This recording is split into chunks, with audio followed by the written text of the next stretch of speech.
हमारी online classes देखने के लिए हमारे यूट्यूब चैनल SGE वर्चुअल को सब्सक्राइब करें एंड लाइव क्लासेस लेने के लिए प्ले स्टोर पर जाकर हमारे SGE प्लस ऐप को डाउनलोड करें।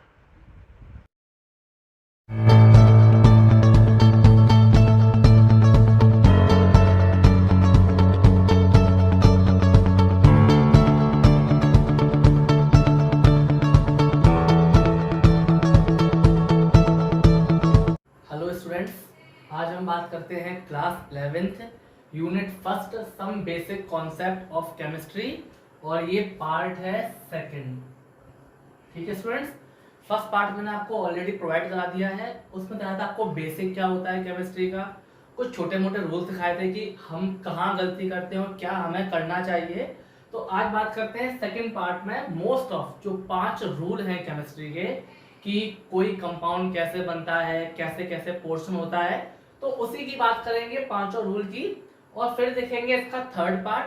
थर्ड पार्ट में बहुत छोटा सा है जिसमें बताऊंगा आपको मैं मोल कॉन्सेप्ट क्या है और कुछ बेसिक से न्यूमेरिकल जो एग्जाम में पूछे तो बहुत कम है मगर जरूरी है, बेसिक क्या होता है तो उसके बाद बात करेंगे। करेंगे बेटा थर्ड पार्ट में। तो सेकेंड पार्ट में बात करते हैं स्टूडेंट्स लॉ की। तो उस लॉ से पहले एक और देखते हैं, जरा समझेंगे बहुत अच्छे से। स्ट्राइकोमीट्रिक कंपाउंड, क्या नाम दिया है? स्ट्राइकोमीट्रिक कंपाउंड, और यही हिंदी में इसको यही बोलते हैं स्ट्राइकोमीट्रिक यौगिक। कैसे यौगिक होते हैं वो बताया गया। कंपाउंड क्या होता है? It's a combination of it's a combination of element, है ना। एलिमेंट क्या था जो नेचर देती है हमको, एक टाइप के हों वही एलिमेंट थे।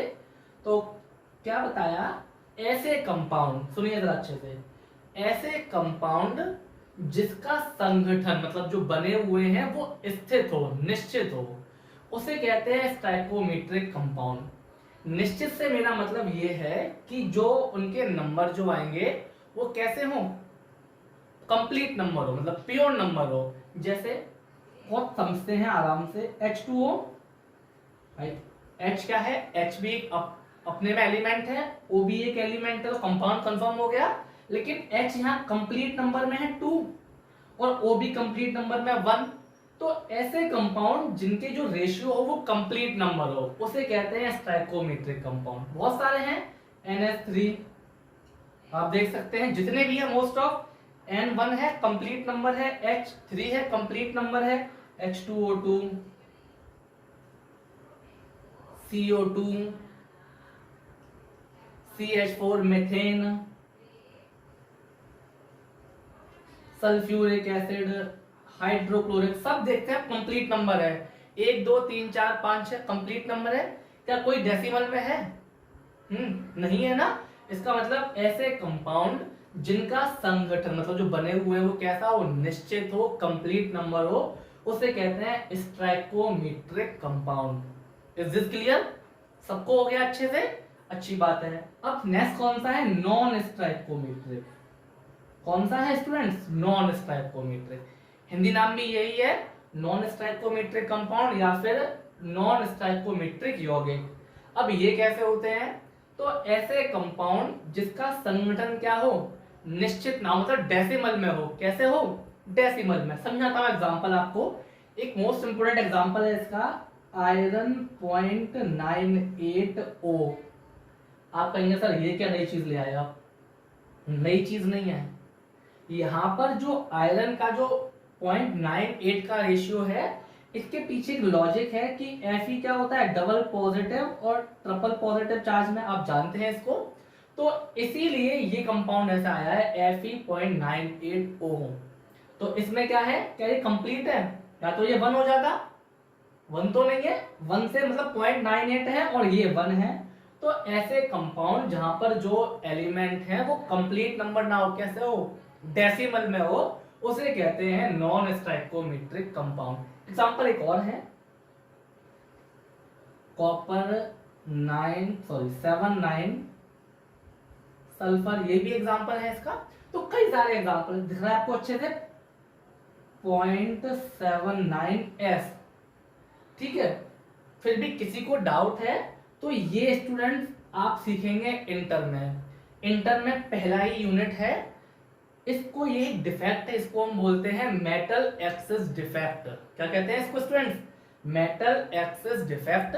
फिर भी किसी को पूछना हो, नहीं समझ में आ रहा है कि सर कैसे कर दिया आपने, क्या कर दिया, तो वीडियो पड़ा हुआ है इंटर का यूनिट फर्स्ट का सॉलिड, उसमें आप देख लेंगे कैसे बताया है मैंने इसको, तो वो आप देख लेंगे, वरना आपके काम की बात नहीं है। फिलहाल बस समझ लीजिए कि स्टैइकोमेट्रिक क्या है और नॉन स्टैइकोमेट्रिक क्या है।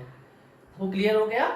आगे बढ़ते हैं, देखिए जरा आगे चलते हैं थोड़ा सा, और इस आगे से पहले कुछ छोटी छोटी बात है, शायद आपने 10th में पढ़कर आए हैं, और नहीं आए हैं तो अब पढ़िए सब लोग, क्योंकि बिना इसके काम नहीं चलेगा, तो सब जरा याद से पढ़ेंगे, जरूर पढ़ेंगे।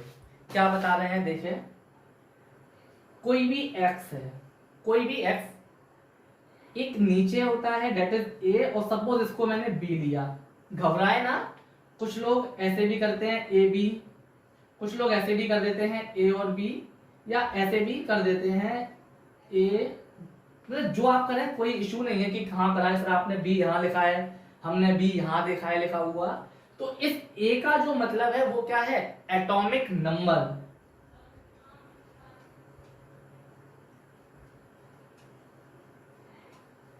इसको लिखते हैं Z से, और जो B जो है वो क्या है? एटॉमिक मास, इसको लिखते हैं A से। कहीं कहीं एटॉमिक वेट भी दिया है, या फिर एक और देते हैं इसको मास नंबर। कोई दिक्कत की बात नहीं है, आप कुछ भी कर लें। एटॉमिक मास हिंदी में कहते हैं इसको परमाणु क्रमांक इज Z, वैसे कहते हैं द्रव्यमान संख्या या परमाणु भार ए से। तो ये हो गया, मैं कुछ बता रहा हूं आपको बेसिक बेसिक जो इंपोर्टेंट है। सबसे पहले हाइड्रोजन, क्या होता है हाइड्रोजन का? 1 हो सकता है ऐसे लिखा देखा हो आपने, हो सकता है ऐसा भी लिखा हो बुक में 1 तो कोई घबराइए नहीं कि सर आपने यहाँ बताया यहाँ लिख दिया है, तो जैसे मर्जी है वैसे लिखें, कोई बहुत बड़ा इशू नहीं है। इसको लर्न करना है सबको, मैं लिख रहा हूं कुछ और आपको लर्न करना है, मोस्ट इंपोर्टेंट, क्योंकि जब तक ये याद नहीं होंगे कॉमन फिलहाल तो आप देखिए 1 से लेकर 30 तक के सभी लर्न कर लीजिए। 10th वाले बच्चों को लर्न करवाया जाता है स्कूल के हिसाब से, वैसे फिर भी जिसको लर्न नहीं है वो लर्न कर लीजिए 1 to 30 तक। एटॉमिक नंबर क्या है, एटॉमिक मास क्या है, और उसका जो है जो आपका एलिमेंट है उसका संकेत क्या है। जैसे हाइड्रोजन के लिए H कहा है, मैंने सॉल्व करा है लास्ट वीडियो में भी, थोड़ा और रटेंगे आप 30 तक कम से कम, 30 तो रन करना ही करना है आपने। मैं कुछ लिख देता हूं आपके लिए जो इंपोर्टेंट, जो अभी काम आने वाला है। इसको समझने के लिए ये जरूरी है, समझेगा। पहले हाइड्रोजन 1H1 होता है, ये याद करना है आपने। इसके बाद क्या करेंगे आप? बेरिलियम, बेरिलियम Be, ठीक है 4 9, देन कार्बन आपको याद हो शायद 612, नाइट्रोजन 7 14, 7 क्या है? एटॉमिक नंबर, और 14 हैविंग एटॉमिक वेट या फिर एटॉमिक मास। ऑक्सीजन हैविंग 8 16, और कुछ कर देते हैं, सोडियम 11 23। जो मोस्ट इंपोर्टेंट काम आ रहे हैं ना वो बता रहा हूं आपको। Phosphorus 15 30, chlorine 17 35.5। कुछ ये कॉमन है, इसे लर्न कर लीजिए, और मिनिमम तो लर्न कर लीजिए आप 30 तक। 100 आपको मैंने 118 एलिमेंट अब हो गए हैं, तो सब नहीं करने, कम से कम 30 तक तो कर ही लीजिए, 1 से लेकर 30 तक जरूरी है। एटॉमिक नंबर भी आना चाहिए, एटॉमिक मास भी आना चाहिए, और संकेत की, भाई संकेत क्या है इसका, तो इसे आप लर्न करेंगे बहुत अच्छे से। सबको क्लियर हो गया है? तो बड़े अच्छे से इसको एक बार और देख लीजिए, इसको देख लीजिए अच्छे से एक बार, और समझाते हैं कुछ आगे की बातें।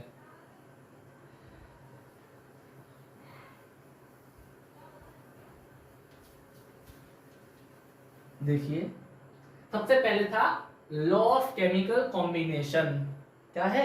लॉ ऑफ केमिकल कॉम्बिनेशन, रासायनिक सहयोग के नियम। हिंदी नाम क्या है?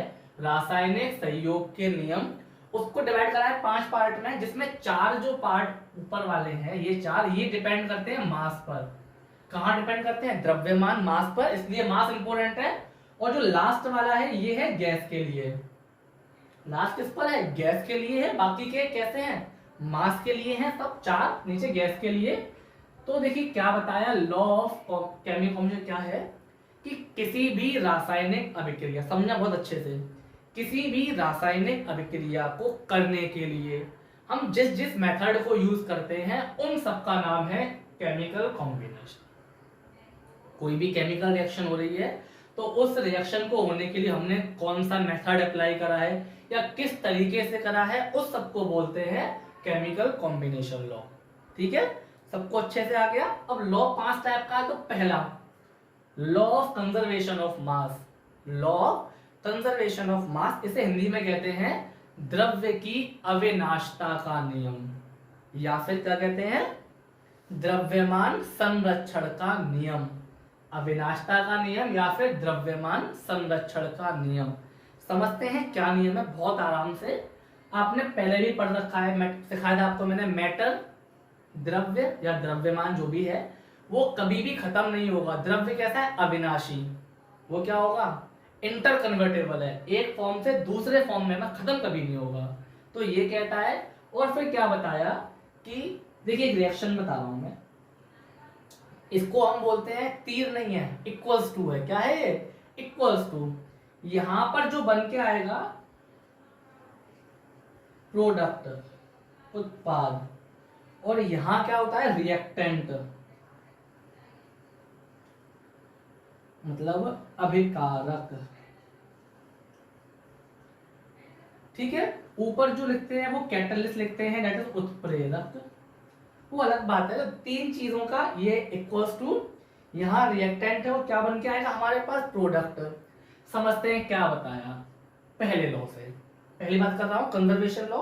तो उन्होंने ये बताया है कि कोई अभिक्रिया है, कोई सी भी अभिक्रिया, हम जितना अमाउंट, मास की बात कर रहे हैं ना, जितना अमाउंट अभिकारक का लेंगे, जितना अमाउंट लेंगे, समझ में आ रहा है? जितना अमाउंट हम अभिकारक का लेंगे, रिएक्शन होने के बाद हमें उतना ही अमाउंट प्रोडक्ट का मिलेगा। मतलब जो मास है वो कभी भी खत्म नहीं होगा, जितना हमने यहां लिया उतना ही हमें यहां मिलेगा।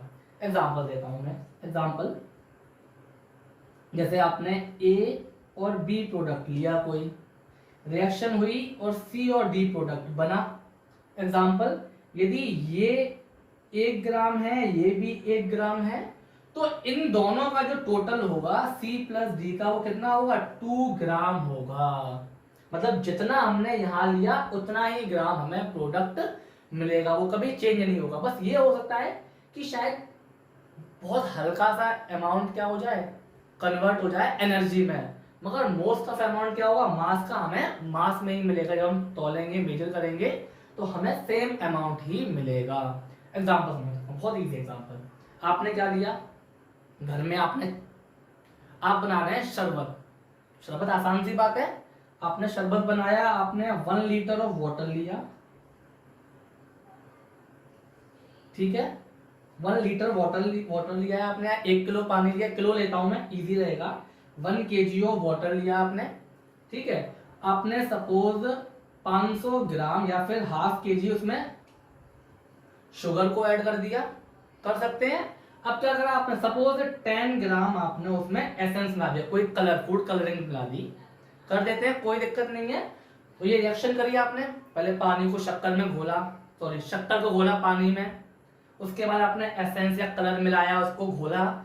अब उसके बाद जो शरबत मिला वो कितना मिलेगा?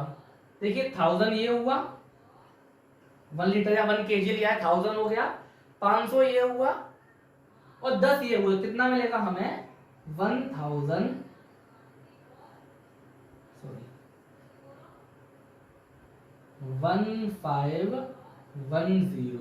क्या ऐसा ही मिलेगा? 1 किलो 510 ग्राम, सही हो ना? सही बात है। तो ये बताया है कि हम कुछ भी कोई केमिकल रिएक्शन करें, हमने जितना मास या जितना भी वेट लिया है रिएक्टेंट में, हमें प्रोडक्ट में उतना ही वेट मिलेगा।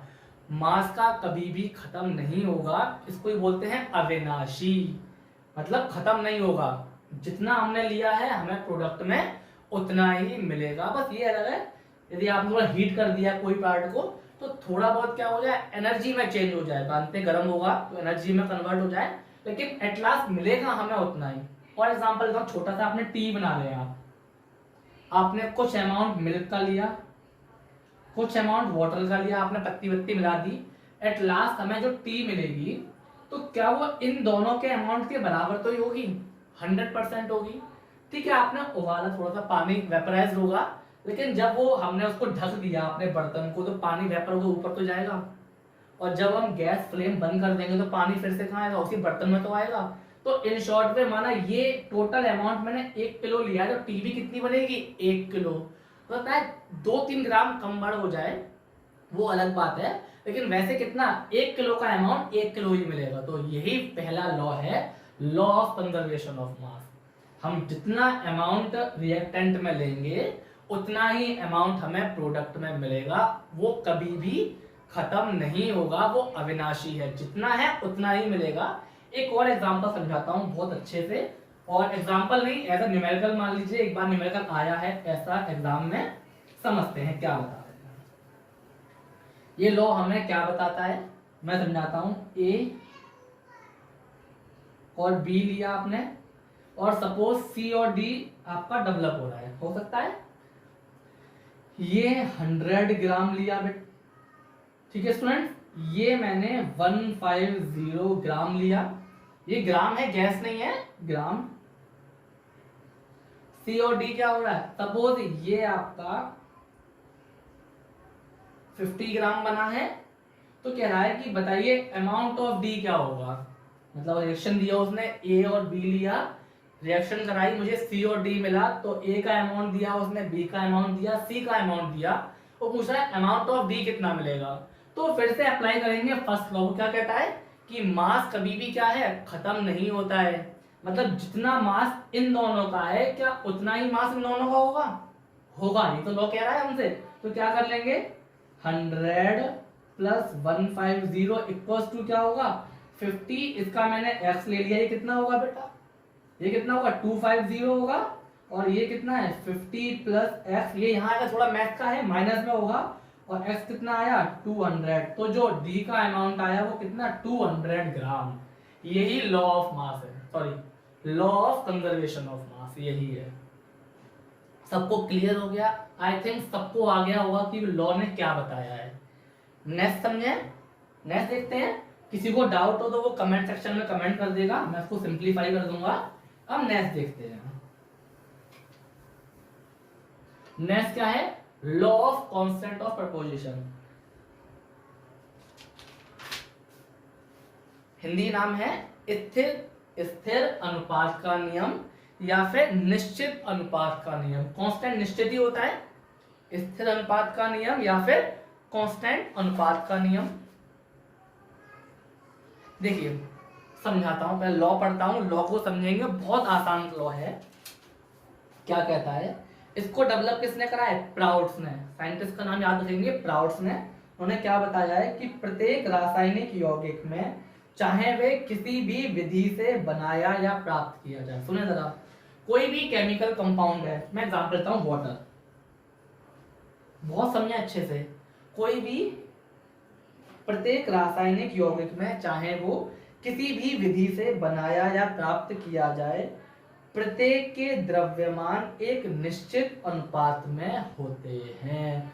मतलब ये वाटर हम कैसे भी फॉर्म कर लें, कैसे भी बनाएं, हर बार जो वाटर का जो H और O का रेशियो है, फिर जो द्रव्यमान है, मास है, वो कैसा, हमेशा कांस्टेंट रहेगा।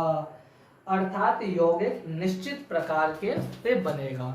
मतलब मैं क्या कह रहा हूं, ये वाटर है, उसने मास का, मैं मास देखता हूं, चलो H का मास कितना होगा, याद करें 1H1 होता है, मास ऊपर वाला है।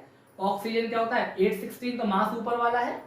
इसके लिए मास कितना होगा बेटा, एक H का एक, दो है तो कितना होगा 2 इसका, यदि रेशियो लगाऊं तो इसका कितना होगा 16, हाँ या ना, या फिर 1:8, यही सिंपलेस्ट रेशियो होगा।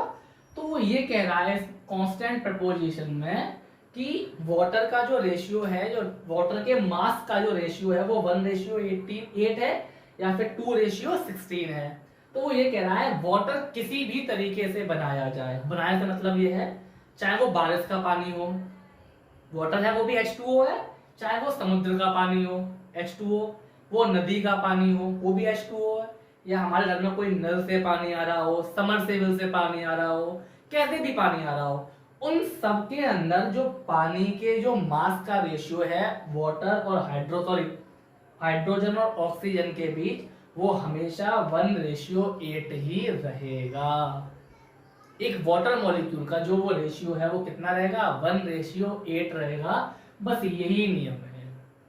और देखते हैं, सपोज या तो कोई केमिकल रिएक्शन से बनाया जाए, मैंने लिया NaOH sodium hydroxide plus HCl hydrochloric acid, क्या फॉर्म होगा, मैंने सिखाया है पहले, आयन एक्सचेंज होंगे पॉजिटिव, ये negative positive, positive goes to negative and negative goes to positive, सिखाया है पहले मैंने, नहीं आता सिर्फ दिखा दूंगा मैं एक बार। तो क्या होगा NaCl और प्लस क्या होगा HOH मिलकर H2O, या वाटर किसी केमिकल रिएक्शन से बनाया जाए। देखो यहां भी देखते हैं, एक H का 1, 2 H के लिए 2, 16, 1:8, हाँ या ना। और देख लेते हैं, सपोज हमने लिया KOH फिर HCl लिया, क्या डेवलप होने वाला है, वही होगा KCl प्लस H2O, या हमने H2SO4 लिया और NaOH लिया, अब क्या होगा पॉजिटिव नेगेटिव, तो Na2SO4 प्लस 2 ऑफ H2O, यहां पर भी 2 तो वो अमाउंट है उसका, मतलब 2 मॉलिक्यूल है, यही तो है, लेकिन H के लिए रेशियो तो वही होगा 2:16।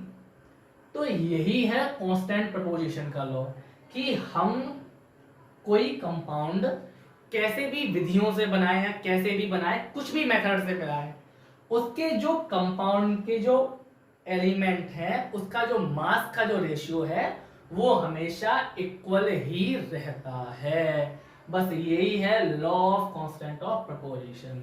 या और ले रहा हूं मैं, CO2 कार्बन डाइऑक्साइड है, हाँ या ना, कार्बन कितना है, कार्बन याद करने जरा 612, तो इसका 12, ऑक्सीजन 16 इंटू 2 हो रहा है तो कितना होगा 32, हाँ या ना। सिंप्लीफाई कर सकते हैं, तो 2 से करता हूं पहले, तो कितना होगा 6 और यहाँ 1, 12, कुछ और कर लेते हैं तो 3, 6, सही है क्या,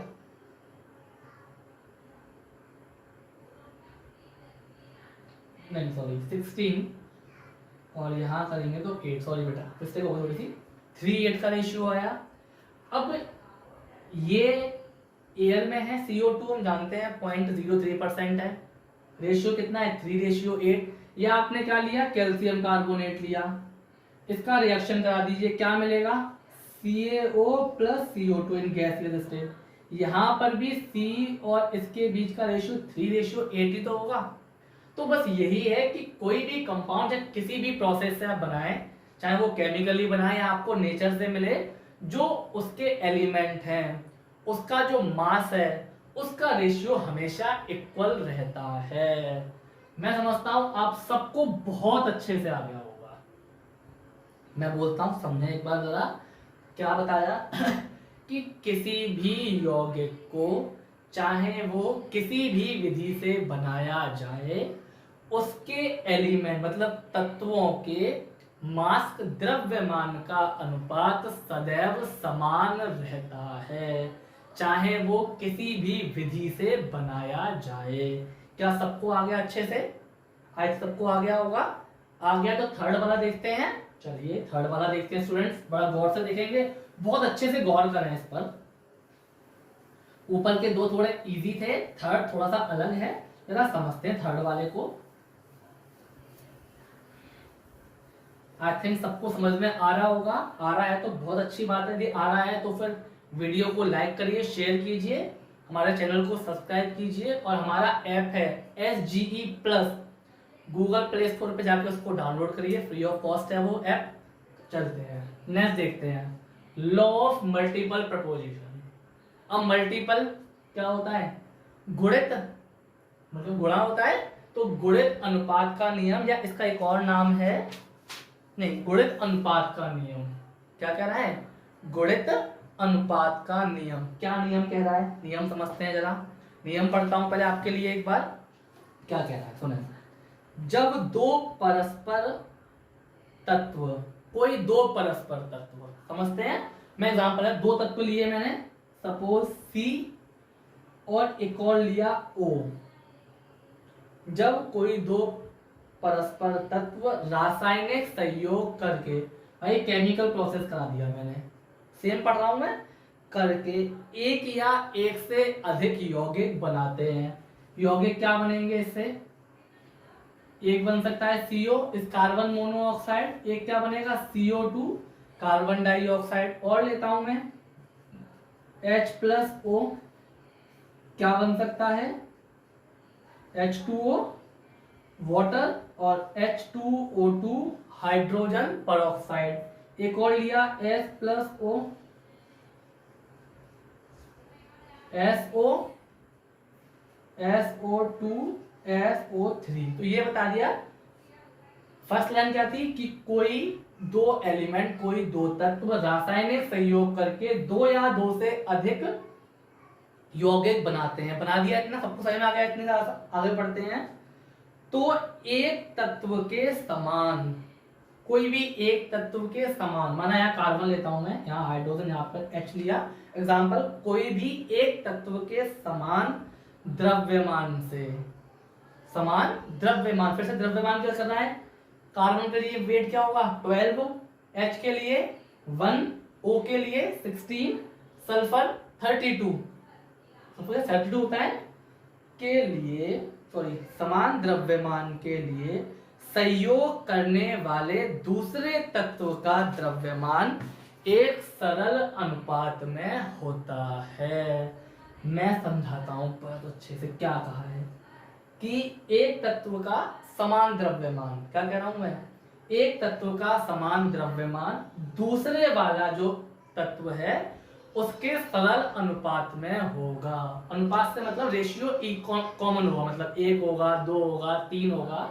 तो यहां बात करता हूं, देखो कार्बन के लिए कितना होगा वेट 12, ऑक्सीजन हैविंग 16, यहां क्या होगा carbon having also 12 and oxygen 16, मतलब 32। यदि रेशियो देखूं तो ये यहां जो रेशियो है क्या वो इसका जस्ट डबल है इन दोनों के लिए। तो वही कहा कि पहले का समान द्रव्यमान दूसरे के द्रव्यमान के सरल अनुपात में होगा, या फिर गुणित, गुणा हो रहा है, देखो यहाँ 1 का इंटू हुआ है, यहाँ 2 का इंटू हुआ है, हाँ या ना, सबको समझ में आ गया। यहाँ देखें तो H के लिए 1, H हैविंग 2 है तो 2 हो जाएगा, अगेन ऑक्सीजन हैविंग 16, यहाँ पर H फिर से 2, यहाँ कितना होगा 32, देखो वहां भी वही आ रहा है, सल्फर 32, O हैविंग 16, 32 कितना होगा 32 और 32 कितना होगा 8, 48,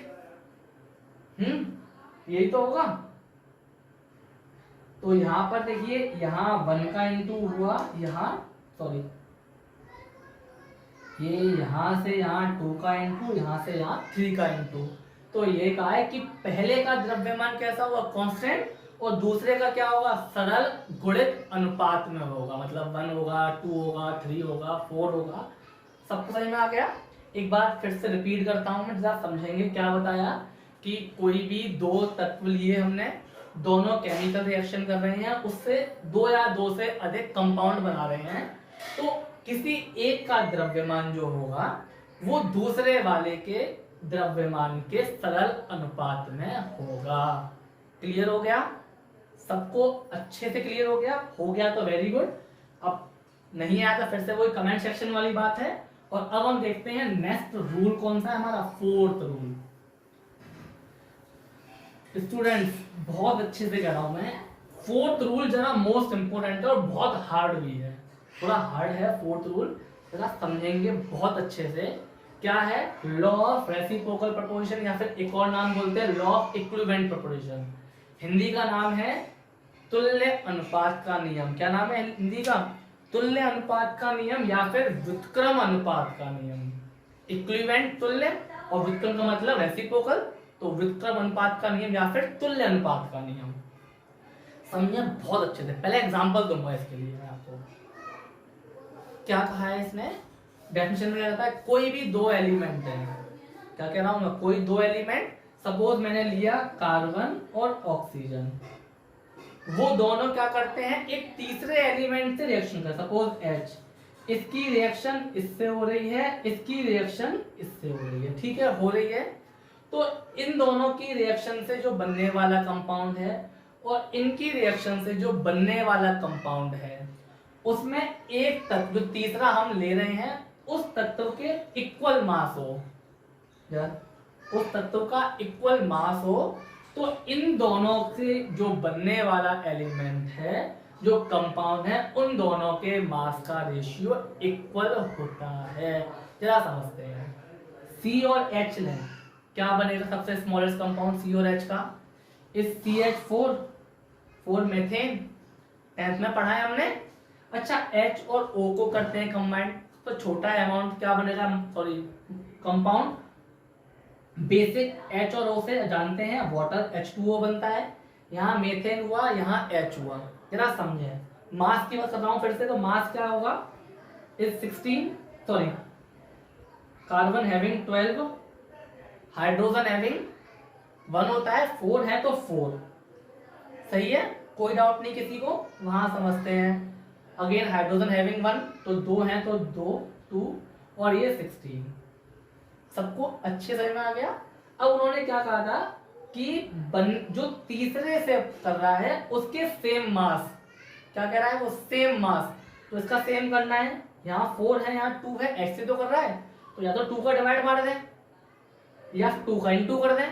तो इंटू अच्छा ऑप्शन है, क्योंकि इंटू पढ़ा भी हमने ऊपर, थर्ड लॉ इंटू का कहता है हमारा।